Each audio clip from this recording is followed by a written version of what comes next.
仿佛整个世界只剩下我们两个。闹闹是爱宝的孩子，可不知道为什么，我跟他在一起的时候，我会那么开心，就好像闹闹是我自己的孩子。在那一刻，我完全忘记了我是谁，忘记了烦恼，忘记了危险，甚至忘记了爱宝的存在。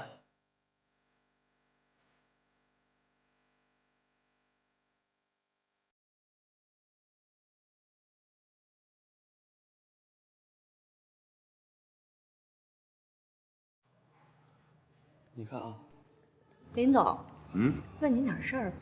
说，那边那帅帅的男孩叫什么呀？他叫任毅，是我们公司新来的。怎么着？喜欢啊？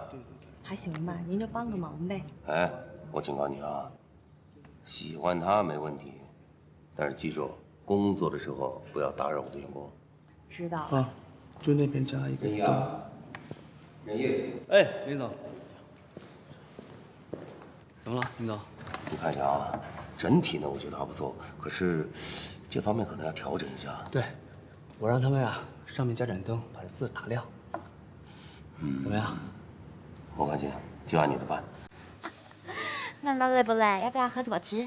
来，喝一口，喝一口吧。来，小心啊。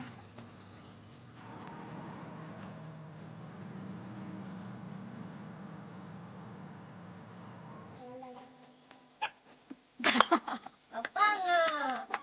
我还自己。好，来吧。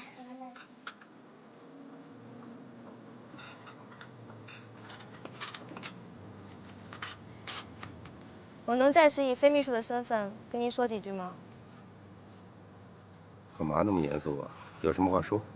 您今天是不是把任毅的电话给那个模特了？这已经不是我第一次看见你这么做了。